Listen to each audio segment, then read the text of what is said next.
conectados con nosotros y hoy tengo el honor y estoy muy feliz de presentar al predicador que nos acompaña en esta mañana, que es el pastor Daniel Gasca. Bienvenido una vez más a esta su iglesia y qué rico tenerlo aquí a pesar de las circunstancias que nos podamos ver. Bienvenido, Gracias, pastor. Jonita. Dios te bendiga. Muy amables por la invitación que hoy me hacen en esta mañana. Es un privilegio poder compartir la palabra del Señor con cada uno de ustedes. Aquí a la distancia saludo a cada uno de mis hermanos, hermanas que ya están conectados y saludo también a todos nuestros amigos que nos estarán viendo un poco más tarde.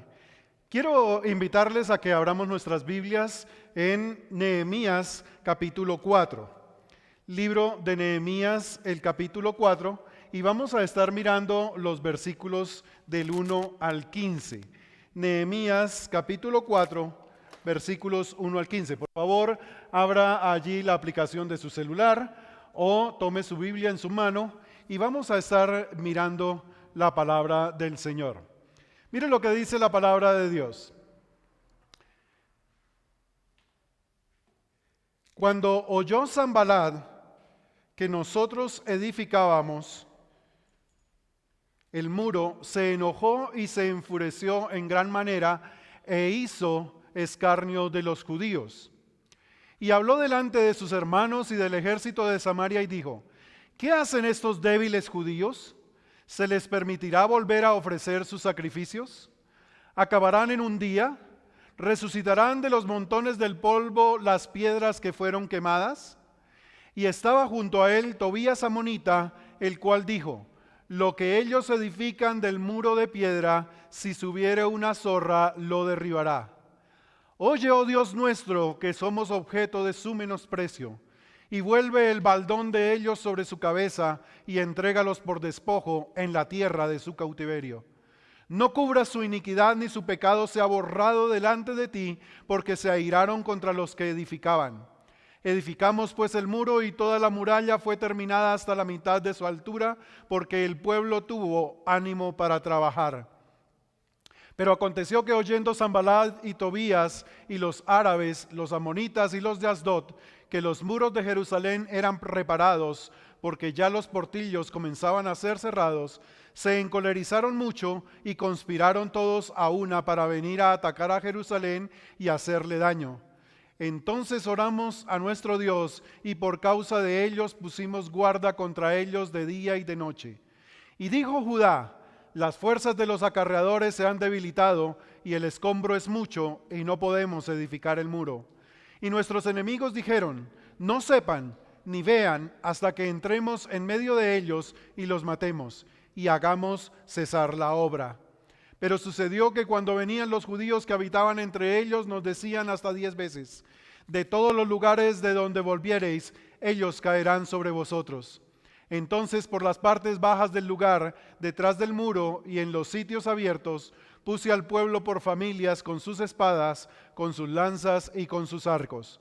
Después miré y me levanté y dije a los nobles y a los oficiales y al resto del pueblo: no temáis delante de ellos, acordaos del Señor grande y temible, y pelead por vuestros hermanos, por vuestros hijos, y por vuestras mujeres y vuestras hijas, y por vuestras casas.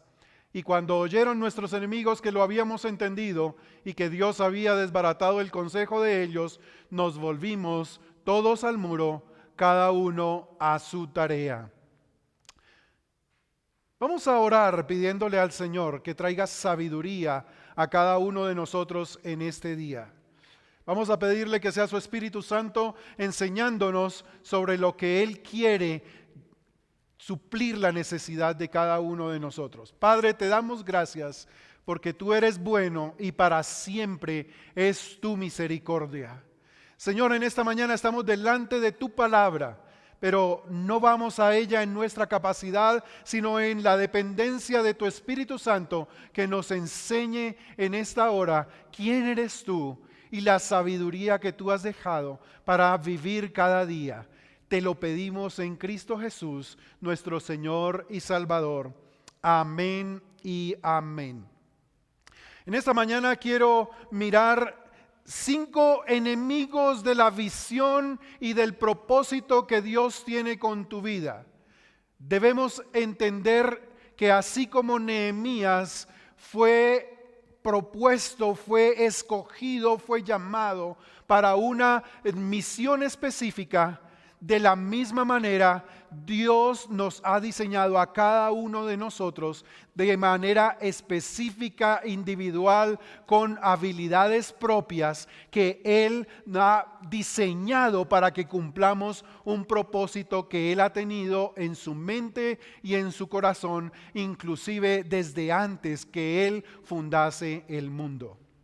Eso es lo importante, pero a partir de ahí, el hecho de que Dios tenga un deseo contigo, el hecho de que Dios tenga un propósito con tu vida, el hecho de que Dios te llame, el hecho que Dios te muestre la necesidad de aquel pueblo que Él quiere salvar, eso no va a impedir que tú tengas enemigos de esta visión. No va a impedir que haya oposición a tu vida, a tu ministerio, a tu llamado. Eso no va a impedir que haya una conspiración de todo el infierno que se venga contra tu vida.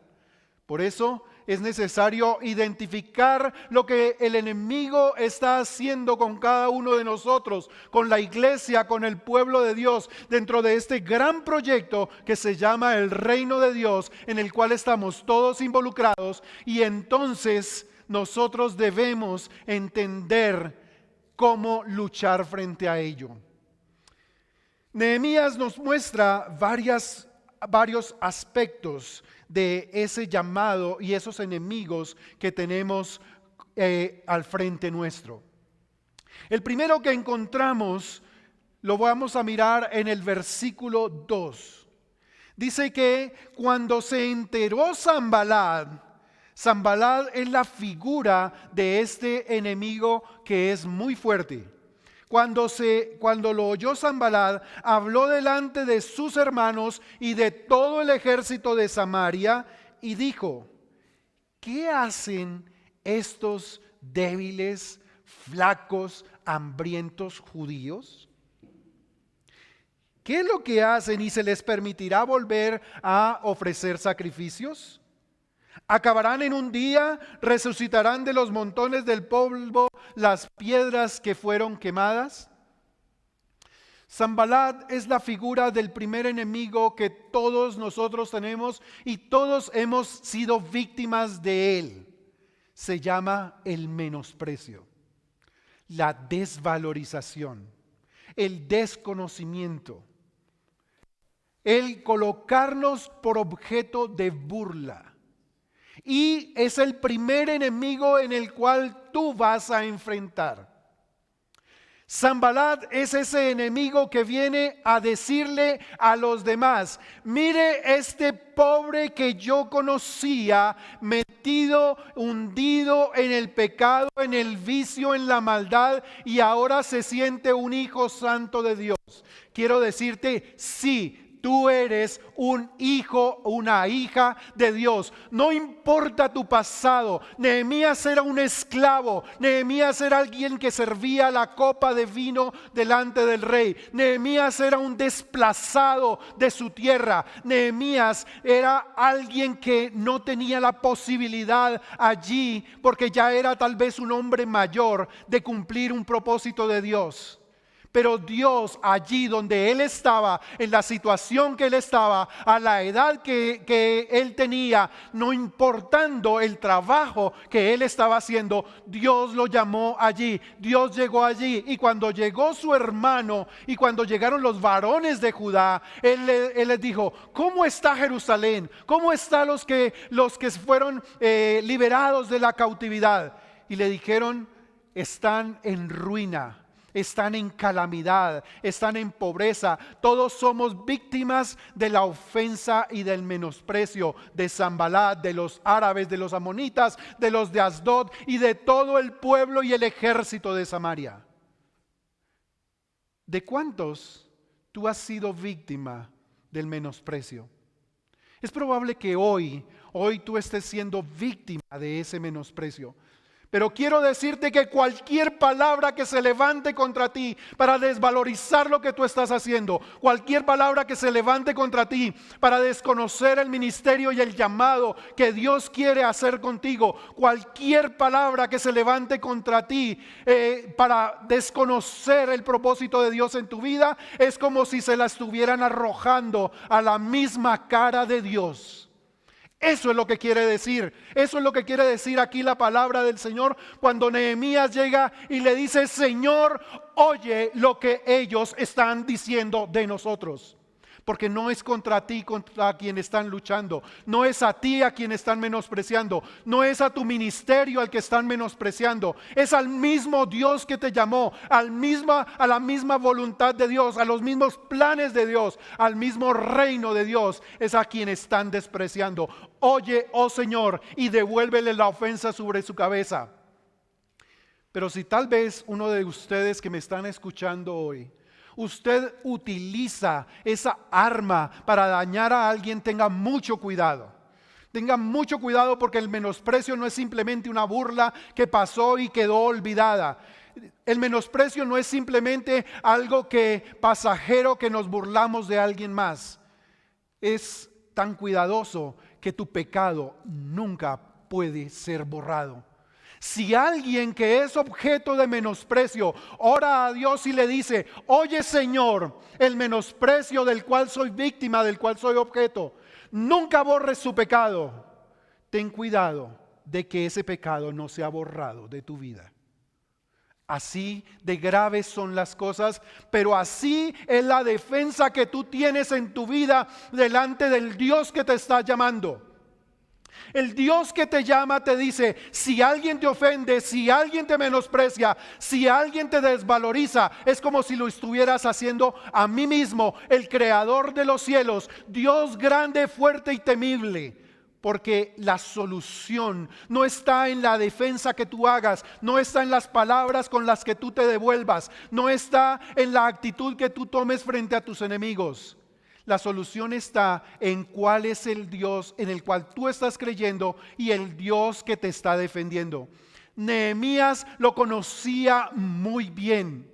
Nehemías, cuando vio al pueblo víctima del menosprecio, víctima de la desvalorización, dice: acuérdense, mis queridos hermanos, de que el Dios en el que estamos creyendo es el Dios que hizo los cielos y la tierra, Dios grande, fuerte y temible. Entonces vamos a construir, vamos a edificar y vamos a luchar por nuestras casas, por nuestros hijos, hijas, esposas, por todo nuestro pueblo, porque el Señor peleará por nosotros. Esa es la defensa de tu menosprecio. Esa es la defensa que tú tienes a Dios mismo delante de ti. El segundo enemigo que vamos a mirar en esta hora se llama la ira, la cólera. En el versículo 1 dice que cuando lo oyó Sanbalat, se enojó y se enfureció. Y además, en el versículo 7 en adelante, dice: cuando lo oyó Sanbalat y Tobías, los árabes y los amonitas y los de Asdod, que los muros de Jerusalén eran reparados porque los portillos ya se comenzaban a ser cerrados, se encolerizaron mucho. Se encolerizaron mucho. ¿Por qué? Porque cuando comienzan a ver los resultados de tu llamado, cuando comienzan a ver los resultados de la obra de Dios en tu vida, cuando comienzan a cerrarse los portillos por los cuales Satanás destruía tu familia, tu vida, tu economía y todo tu propósito de Dios, en ese momento se va a levantar el infierno contra ti. No antes. Antes Satanás está contento. Mientras tú no hagas nada, mientras tú no cumplas cumplas el propósito de Dios, mientras estés ciego a la voluntad de Dios, mientras no entiendas nada, Satanás está contento. Pero en el momento en que comiences a cerrar esos portillos por los cuales Satanás destruye tu vida, en ese momento se va a levantar el infierno y va a conspirar contra ti, porque esa es la otra arma que va junto con Satanás y con la ira que Satanás tiene. Satanás quiere destruir toda la obra de Dios en tu vida y en tu familia, en tu empleo, en tu empresa, en donde quiera que vayas. Satanás lo va a querer hacer, pero él es cobarde, no puede solo. Él se encoleriza y va a llamar a otros para que se unan a destruir el propósito de Dios en tu vida. Tienes que estar preparado para ello. Tienes que estar preparado para esa conspiración que se levanta contra ti. No es un enemigo con el que te estás enfrentando, son muchos. Nehemías no tenía uno solo, tenía a Sanballat, a Tobías, a los árabes, a Gesem, a los amonitas, a los de Asdod y a todo el ejército de Samaria. Esos no eran pocos. Y los que vienen contra tu vida, los que vienen contra tu llamado, los que vienen contra tu familia, los que vienen contra tu ministerio, son muchos. Prepárate, prepárate, prepárate, porque hay una conspiración para destruir todo el propósito que Dios tiene, con el propósito con el cual Dios te diseñó y hacia donde Dios te quiere mandar, hacia donde Dios te quiere enviar. Prepárate. Y la preparación, la respuesta a esto, dice que en el versículo 9, dice: entonces oramos a nuestro Dios y por causa de ellos pusimos guarda contra ellos de día y de noche. Hay un gran secreto dentro de lo que Dios hace y que tú puedes utilizar hoy como un arma contra toda la cólera del infierno, contra toda conspiración demoníaca que se levante contra ti. Y eso es vivir en unidad, trabajar como cuerpo, trabajar en equipo, ayudarte con tus hermanos, con aquellos que Dios ha colocado dentro del cuerpo de Cristo para que estén al lado tuyo. Nehemías no podía hacer la obra solo. Nehemías solo no podía enfrentar a toda esta cantidad de enemigos. Nehemías no podía cumplir el propósito de Dios solo. Y tú tampoco lo vas a poder hacer. Yo tampoco lo voy a poder hacer. Cada uno de los que están aquí a nuestro alrededor, de los que están a tu alrededor, son las células del cuerpo de Cristo que Dios ha colocado a tu alrededor para que se cumpla el propósito de Dios en tu vida. Aprende a trabajar en equipo, aprende a estar en unidad, aprende a comprenderte con tus hermanos, con tu esposa, con tus hijos, con los miembros de tu iglesia, con tu líder, con tu pastor. Aprende a trabajar con ellos en unidad, porque el infierno se derrota siendo uno, y esa era la oración de Cristo. Cuando somos uno, hay testimonio de que somos hijos, discípulos de Cristo, hijos de Dios, y el infierno retrocede frente a un pueblo unido en oración. Si tienes un llamado, que de hecho sé que lo tienes, si ya has descubierto el propósito de Dios en tu vida, mira a tu alrededor a ver a quién Dios ha colocado para que se cumpla ese propósito de Dios en tu vida. Habla con ellos, ora con ellos, trabaja con ellos, pon guarda, dice Nehemías. Dice que ellos de día, unos, la mitad de ellos estaban con lanzas, arcos, espadas. Y la otra mitad tenía una espada y con una mano trabajaban y con la otra tenían la mano en la espada. ¿Por qué? Porque tiene que haber organización, tiene que haber administración del trabajo. Y Dios le ha dado sabiduría a los miembros del cuerpo de Cristo para que eso se haga así, para que la obra se haga, para que la obra se termine. Y para que se cumpla el propósito de Dios, tenemos que ir todos juntos como iglesia, como pueblo del Señor. Un solo Señor, pero muchas manos trabajando. Un solo Señor, pero muchos orando. Un solo Señor, pero muchos en alerta con espadas, lanzas, escudos, arcos y flechas. ¿Para qué? Para evitar que el enemigo venga a destruir el propósito de Dios. La siguiente arma que Satanás utiliza para destruir el propósito de Dios en tu vida se llama el desánimo. Dice el versículo 6. Entonces, versículo 6. Edificamos pues el muro y toda la muralla fue terminada hasta la mitad de su altura, porque el pueblo tuvo ánimo para trabajar.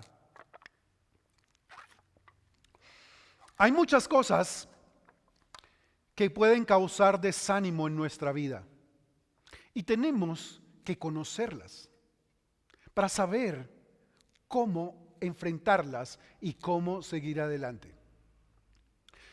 Una de las razones, y por eso es que hoy estamos hablando del propósito de Dios en la vida, una de las razones que causan más desánimo, desaliento, depresión, que causan más desánimo para vivir, más falta de propósito en la vida, es la falta de la visión.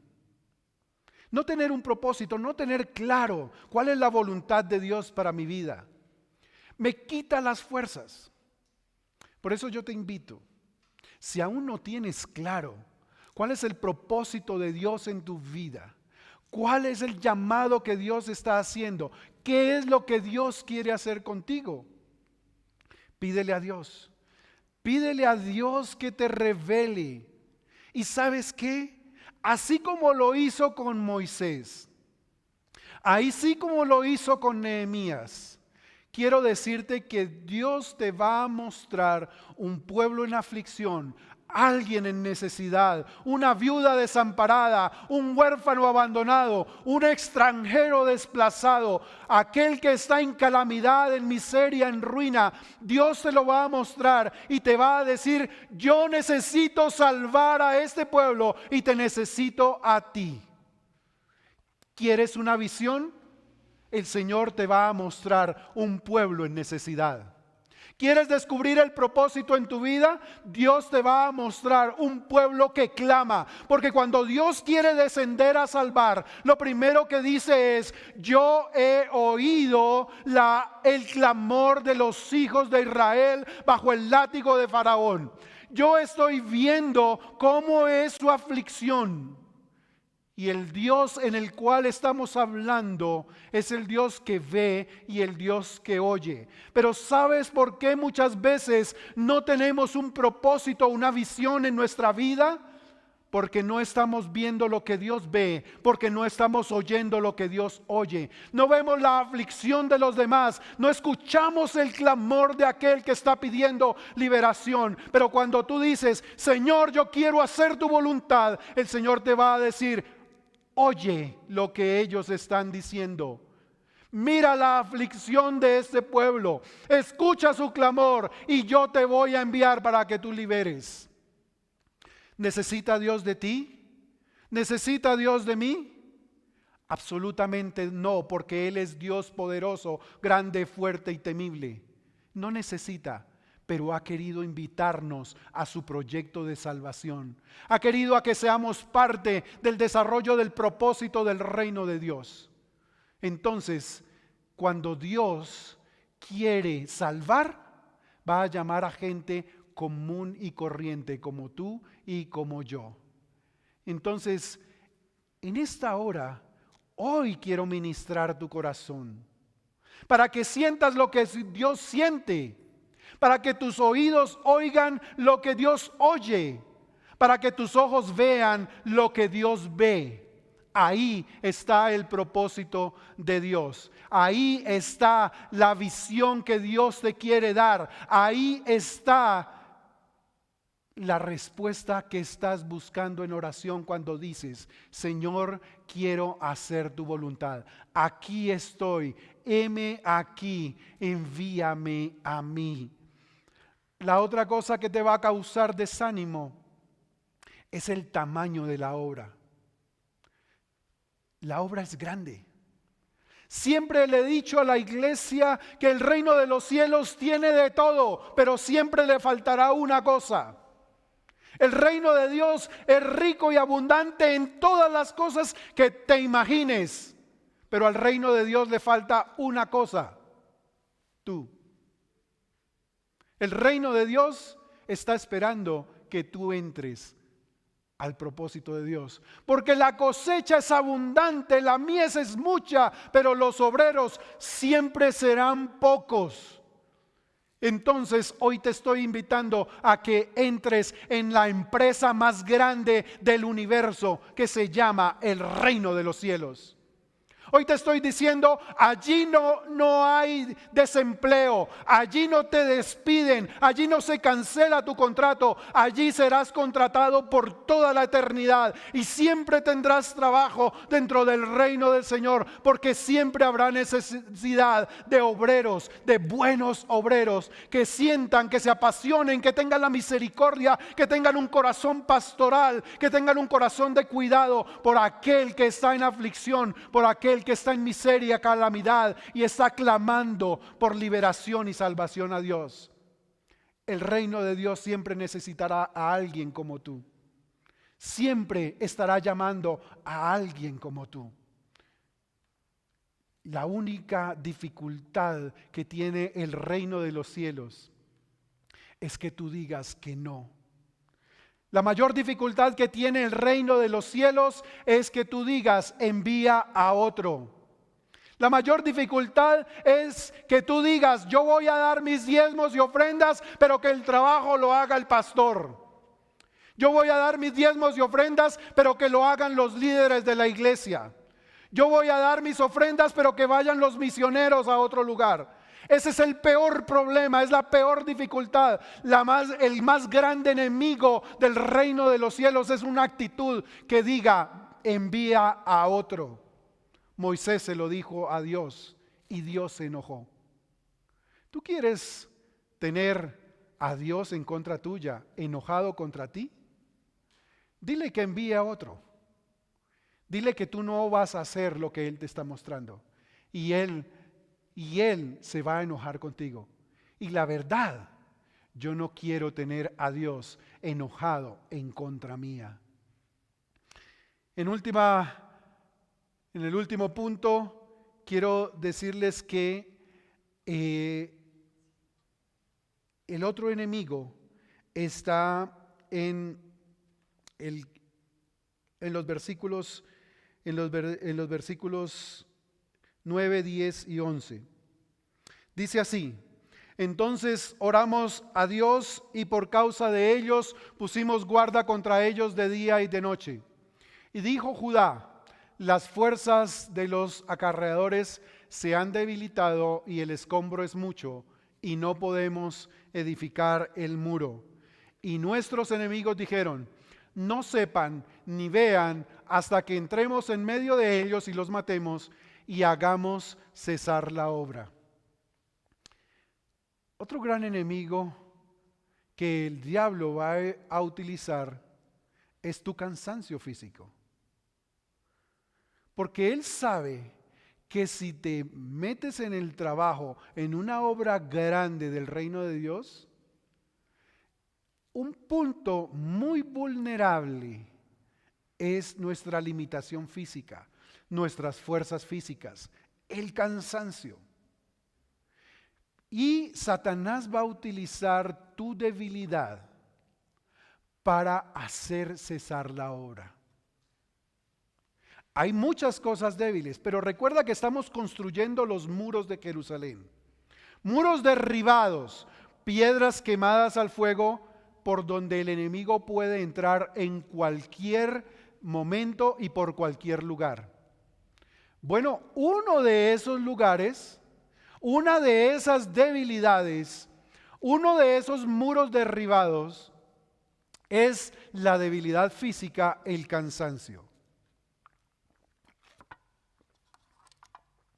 Y una de las cosas que nosotros tenemos que aprender es que la obra no es nuestra. La obra es del Señor. Que también Dios planeó el descanso en nuestras vidas para que nosotros tengamos las fuerzas y el ánimo suficiente para seguir adelante en la obra. Tienes que aprender a descansar también. Y descansar es un acto de confianza. Descansar es un acto de fe. Es una oración que le dice al Señor: no es mi fuerza, no es mi proyecto, no es mi propósito, no es mi deseo. Tú eres el Señor de la obra, tú eres el gerente de la empresa del reino de los cielos. Tú eres el dueño de todo lo que estamos haciendo. No depende de mí, no depende de mis recursos, no depende de mis fuerzas. Y aprendo a descansar porque quien está al mando es el Dios creador de los cielos y de la tierra. Y tú no le tienes que decir a Dios cómo haga su obra. Tú no le tienes que decir a Dios cuándo hacer la obra. Y tú no le tienes que decir a Dios: yo no voy a descansar porque sin mí no lo puedes hacer. Olvídate. Descansar es un acto de fe. Descansar es un acto de confianza. Descansar es decirle a Dios: tuya es la obra, no son nuestras fuerzas, andamos es en tus fuerzas. Nos fortaleces, Señor, frente a la obra tan grande, pero te pedimos que en esta hora no hagas que tu obra se detenga. Que la obra no se detenga por tu activismo. Que la obra no se detenga porque piensas que es en tus fuerzas. Que la obra del Señor no se detenga porque piensas que Dios depende de los recursos tuyos. No, es la obra de Dios, camina por fe, en la fe y la confianza de Dios, de que Él es el dueño de la obra y que Él ha tomado dentro de su agenda tu descanso. Él ya ha considerado tu debilidad y por eso Él es el que manda, Él es el gerente, Él es el que gobierna y Él ya tiene la agenda de tu descanso para que la obra siga adelante. Entonces, no creas que todo depende de ti, no creas que son tus fuerzas, no creas que son tus habilidades, son tus proyectos, son tus pensamientos. Aquí se necesita una dependencia absolutamente de Dios, inclusive cuando estamos descansando en nuestro lecho, cuando tomamos nuestro día de reposo. Cuando nosotros estamos en familia y no estamos involucrados en toda la obra del ministerio, en todo el propósito que Dios nos ha dado, también es un acto de confianza de decirle: Señor, yo confío que aunque hoy yo estoy descansando, tú estás haciendo tu obra. Aunque yo no la vea, yo creo que tú eres el que manda. Tú eres el dueño de esta empresa. Tú eres el dueño de esta familia, tú eres el dueño de esta iglesia, tú eres el dueño de este ministerio, tú eres el dueño de todo y solamente yo cumplo con tu propósito. Por eso en esta mañana yo quiero ministrar tu corazón y quiero invitar al grupo de alabanza a que me acompañe en esta mañana. Yo quiero ministrar tu corazón para que tu fe sea fortalecida, pero que se fortalezca viendo al Dios grande, fuerte y temible que hizo los cielos y la tierra. En ese Dios vamos a creer, en ese Dios es que vamos a colocar las bases y el fundamento de todo lo que hacemos. Vamos a creer y después de tener la imagen correcta de Dios, cuando conocemos a Dios, podemos pelear por nuestros hijos, por nuestras hijas, por nuestras esposas, por nuestras casas, por nuestro pueblo, por nuestra nación, por todo. Vamos a pelear y vamos a animarnos y cada uno vamos a volver a la obra. Cuando tú lo entiendas, la obra del Señor será terminada. Eso nos dice los versículos últimos en el versículo 15. Cuando lo entendimos, cuando entendimos quién es Dios, cuando entendimos los enemigos del propósito de Dios, cada uno volvió a su obra. Entonces quiero ministrar en esta hora tu corazón, esa fe que te anima cada día para seguir adelante. Yo quiero que en esta hora permitas que el Espíritu Santo de Dios pueda ministrar tu corazón en esta hora.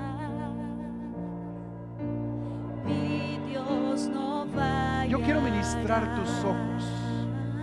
Padre, en esta hora, Señor, estoy orando por cada uno de mis hermanos y hermanas que nos están viendo en directo, pero por cada uno de los que nos verán un poco más tarde, Padre. Yo quiero que, Señor, tú comiences a abrir los ojos de aquellos que están allí.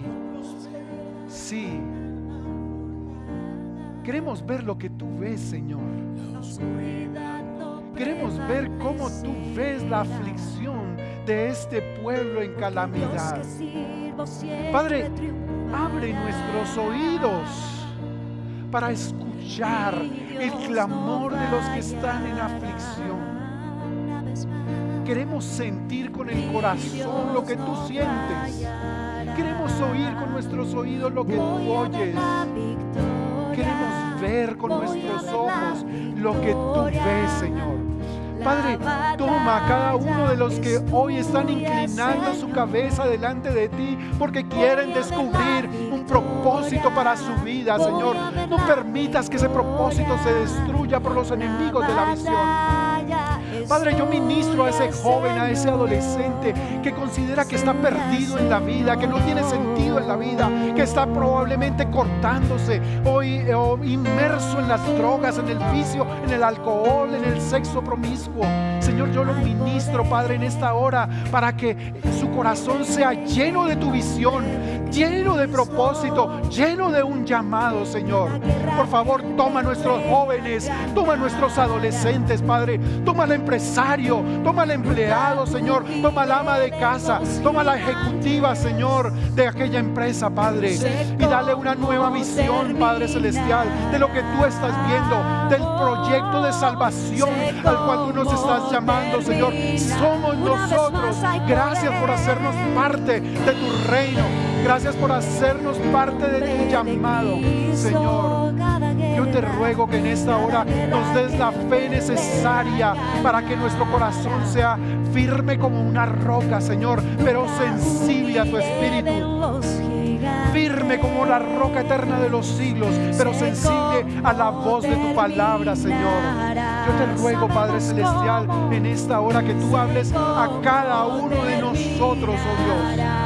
Allí donde estamos, Padre, que no te hagamos enojar pensando que son otros los que deben ir, sino que cada uno de los que hoy está orando con nosotros pueda decir: heme aquí, envíame a mí.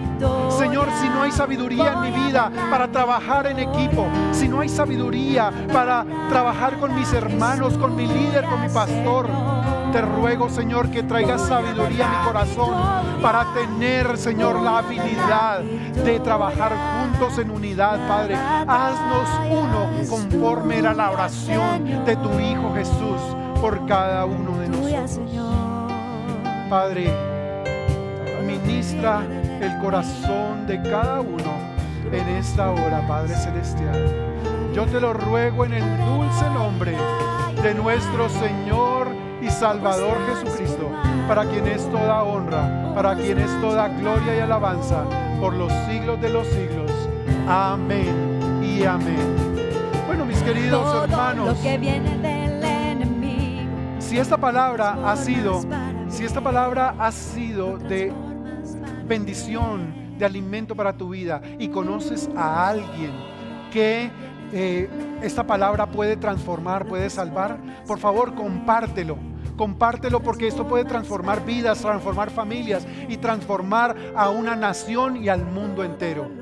Inclúyelo en los contactos tuyos, envía el enlace y nos estaremos viendo durante esta semana para estudiar un poco más la vida de Nehemías, para aprender de él cómo cumplir el propósito de Dios en tu vida.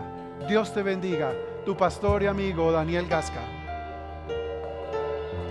Amén, pastor. Poderosa palabra. Amén. Gracias. Yo sé que tú necesitabas esa palabra como yo necesitaba esta palabra. Si es tu primera vez entrando en contacto con nosotros, queremos invitarte a que puedas dejarnos tus datos en el número que está apareciendo en pantalla.